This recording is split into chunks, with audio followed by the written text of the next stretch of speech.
தமிழகோஸ் நேயர்களுக்கு வணக்கம். நான் உங்க எம்பிஆர் சங்கர். இந்த நிகழ்ச்சி சினிமாயனா. சினிமாயனால நாம பல விஷயங்களை பேசி தெரிஞ்சுட்டு இருக்கோம்.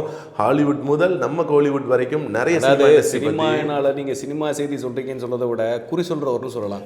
ஏன்னா நீங்க சொல்லுத நிறைய விஷயங்கள் அப்படி பிராக்டிக்கலா வருது. ஒரு உண்டியல் வச்சிட வேண்டியது. ஆமா, வச்சிருங்க. உண்டியல்ல பங்கு உண்டுல்ல? கண்டிப்பா. இல்ல 2 உண்டியல வைக்கணுமா? உண்டியல் நிரம்பினா பங்கு உண்டு, உண்டியல் நிரம்பலைன்னா அவ்வளவுதான். உண்டியல வச்சிட வேண்டியதான். ரைட், நடக்கட்டும் ஏதோ ஒண்ணு. சரி, ஏன்னா எதா இருந்தாலும் நம்ம டக்குன்னு ஒரு மங்கா தாடி பார்க்கணும் ஒரு உண்டியில வச்சு. எதுக்காக சொல்லுதுன்னு தெரியுதா? மங்கா தாடி பார்க்கணும்னு தெரிஞ்சிட்டு. ஏன்னா முதல்ல கொஞ்சம் ஒரு ஃப்ளோவில் படிப்பேன், சாவடிக்கவா, படமே இவ்வளோ நாள் வராமல் இருந்துச்சு, இப்போ என்னடா சாவடிக்க அப்படின்னு வந்துட்டு அப்புறம் தான் பார்த்தா அது சாவடிக்க இல்லையா, சவடிக்காவா. சவாதிக்கான்னு எல்லாமோ சொன்னாங்க. என் நண்பர் கேட்டார், என்னென்ன சாவடிக்கான்னு பாட்டு போட்டிருக்காங்க அப்படின்னாரு. அது சாவடிக்க இல்லப்பா, சவாதிக்கான்னு எதுவும் சொல்றாங்க. ஈரி அந்த பாட்டை நான் கேட்டு 2 நாளை கேட்டதுக்கு தம்பி புரிய மாட்டேங்குது. எனக்கு அந்த ஹீரோயின் பேர் சவாதிக்காவா இருக்குமோ அப்படின்னு தோணுது. எல்லா பேரும் வைக்க வித்தியாசமா வைக்கிறாங்க இல்லையா, அப்படி வச்சிருக்காங்க. ஸோ நம்மளுடைய விடாமுயற்சி படத்துல ஃபர்ஸ்ட் சிங்கிள் ரிலீஸ் ஆயிருக்கு.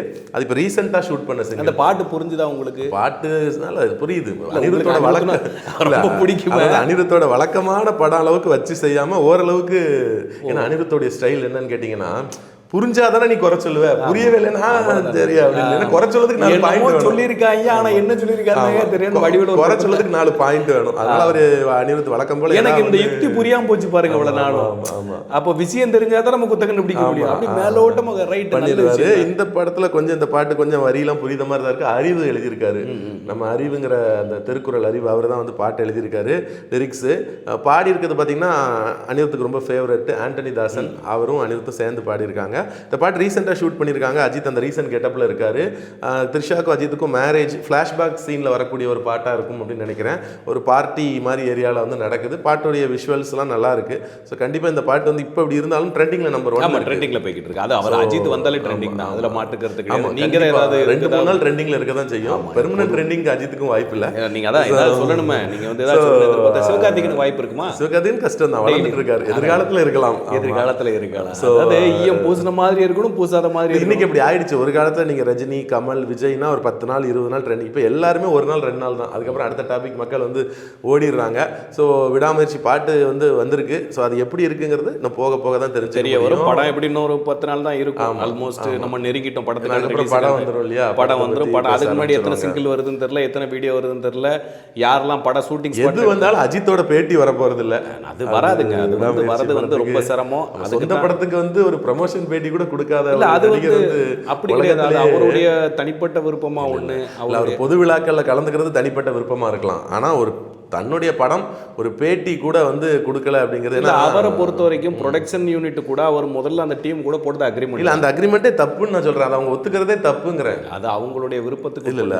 அது நான் ஒரு பொது ரசிகனா பேசிட்டு இருக்கேன். கண்டிப்பா நடிகனும் பிடிக்கும். அவரை பொது விழாக்கள்ல கலந்துக்க சொல்லி கட்டாயப்படுத்த முடியாது, அது அவசியம் இல்லை. ஆனா ஒரு படத்தோட ப்ரமோஷனுக்கு ஒரு 4 வீடியோ போடலாமே, அவரே பேசலாமே. அவரே ப்ரமோஷன் சார். அப்படி இருந்தா சந்தோஷம் தான். நீங்க சொல்லி இந்த படமாவது உண்மையான ஒரு பிளாக் பஸ்டர் ஆச்சுன்னா இந்த படமாவது நீங்க சொல்லிச்சு சொல்லக்கூடாது. இதே மாதிரி ஏகப்பட்ட பிளாக் பஸ்டர் கொடுத்துருக்காரு. நான் எதுக்கு மங்காத்தான்னு சொன்னோம்னா, மங்காத்தா டைரக்டர் என்ன பண்றாரு? அதுதான் வெங்கட் பிரபு. மங்காத்தா டைரக்டர் பாத்தீங்கன்னா கடைசியா அவர் நீங்க கோட் டைரக்டர் தான் சொல்லணும். அவர் பாத்தீங்கன்னா அடுத்து சிவகார்த்திகேயன் வச்சு ஒரு படம் பண்ண போறாங்க. சிவகார்த்திகேயன் வேற சைடு போயிட்டாரு. அப்புறம் சென்னை 628 பார்ட் 2 எடுக்க போறான்னு சொன்னாங்க. அதுவும் அப்படி தள்ளி போயிட்டு இருக்கு. அவர் நினைச்சாரு கோட் மாதிரி ஒரு படம் பண்ணிட்டு சின்ன படம் பண்ணா, கோட் மாதிரியா, அதாவது கோட் மாதிரி ஒரு பண்ணிட்டு ஒரு சின்ன படம் பண்ணா நல்லா இருக்காதுன்னு சொல்லிட்டு இப்போ அவர் பாலிவுட் போறாராம்.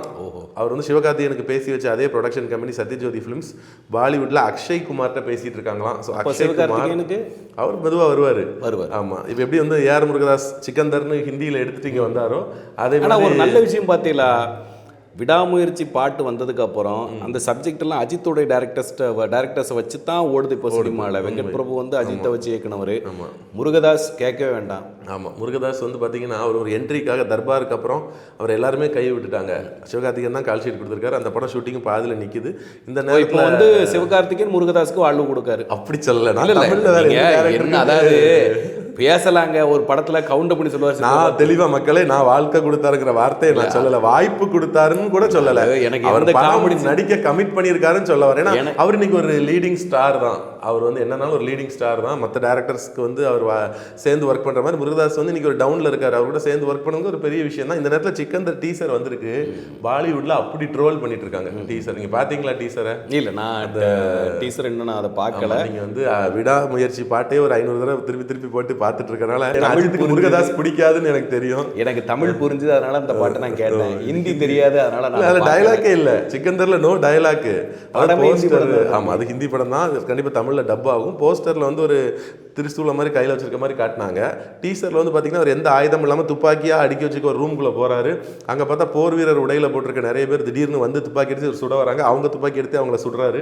அதோட டீசர் முடிஞ்சிட்டு அட்லிட்ட போய் ஒரு வாரம் ட்ரைனிங் எடுத்துட்டு வரணும்னு நினைக்கிறேன் முருகதாஸ் அவர்கள். ஏன்னா அட்லி வந்து காப்பி அடிச்சா கூட ஜவான் படத்தோட டீசர் வந்ததுக்கப்புறம் ஒட்டுமொத்த பாலிவுட் யாரா இவர் அப்படின்னு திணறிச்சு. இதுல வந்து முருகதாஸ் அந்த பையன் பாட்டை பாட ஆரம்பிச்சாங்க. உண்மை. முருகதாஸ் வந்து பார்த்தீங்கன்னா ஒரு கஜினி மாதிரி ஒரு படத்தை ஹிந்தியில் கொடுத்துட்டு அதுக்கப்புறம் வராரு சார். இது வெறும் டீசர் தானே சார்? அந்த டீசரே இம்ப்ரெஸ் பண்ணலையே. அதெல்லாம் வருங்க, அதெல்லாம் நீங்க சும்மா சொல்ல முடியாது. படத்திலே தெரிஞ்சு இந்த படத்துல எதுவும் எதிர்பார்க்காதீங்க அப்படிங்கறது இதுலயே வந்து உடைச்சிட்டாங்க. 1000 சொல்லுங்க. முருகதாஸ் வந்து எவ்வளவு பெரிய டைரக்டர்னு தெரியும்.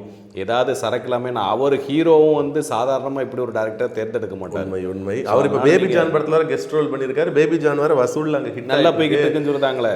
என்னன்னா ஒரு சின்ன ட்விஸ்ட் வச்சிருக்காங்களாம். தமிழ்ல வந்து பாத்தீங்கன்னா டீச்சர் கேரக்டர்ல வந்து எமி ஜாக்சன் வந்து டீச்சர் கேரக்டர்ல வருவாங்க. பாலிவுட்ல அதே ரோல்ல நடிச்சிருக்கக்கூடிய நடிகை வந்து பாத்தீங்கன்னா அண்டர் கவர் காப்பா வந்திருக்காங்களாம். அவரை கண்டுபிடிக்கிறதுக்காக வந்த ஆள் மாதிரி ஒரு ரகசிய உளவாளி மாதிரி வச்சு ட்விஸ்ட் கொடுத்துருக்காரு அவருக்கே. ஆமா ஆமா ஆமா. ஸோ அதனால அங்க கொஞ்சம் வசூல் நல்லா இருக்குன்னு சொல்றாங்க. பட் இந்த நேரத்துல வந்து சுரேஷுக்கு இது ஒரு கம்பேக் தான் சொல்ல முடியாதுன்னா அவங்க இப்போ சினிமா இண்டஸ்ட்ரியோடே போறாங்க. இந்த நேரத்தில் சென்ட் ஆஃப் கூட வச்சுக்கலாம். இந்த நேரத்தில் வந்து பார்த்தீங்கன்னா நீங்க எல்லாம் இருங்கடா நான் வரேன்டா அப்படின்னு சொல்லிட்டு SS ராஜமௌலியோட அறிவிப்பு வெளியாக இருக்கு. அந்த அறிவிப்பு வந்திருக்கு. SSMB 29 அந்த படம். நான் ஏற்கனவே சொன்ன 7 வருஷம் ஷூட்டிங் போகும்போது பார்ட் 2 2 பார்ட் வரப்போகுது. 1000 கோடி ஃபர்ஸ்ட் டைம் அஃபீஷியலாக 1000 கோடி பட்ஜெட்ல இந்தியாவில் ஒரு படம் எடுக்கிறாங்க. ஜேம்ஸ் கேமரூன் தான் கலெக்ஷன்லாம் முதல்லே சொல்லிடுவாங்க. 10,000 கோடின்னு சொல்லுவாங்க. அதெல்லாம் சொல்ல மாட்டார். ராஜமௌலி என்னைக்கு அப்படி சொல்ல மாட்டாரு. ட்ரெண்ட் அப்படிதான். அவர் அப்படி சொல்ல மாட்டாரு. அவர் வந்து ஜேம்ஸ் கேமரூன் வந்து அவருடைய படம் பேசும் ப்ரொடியூஸ் பண்றாரு.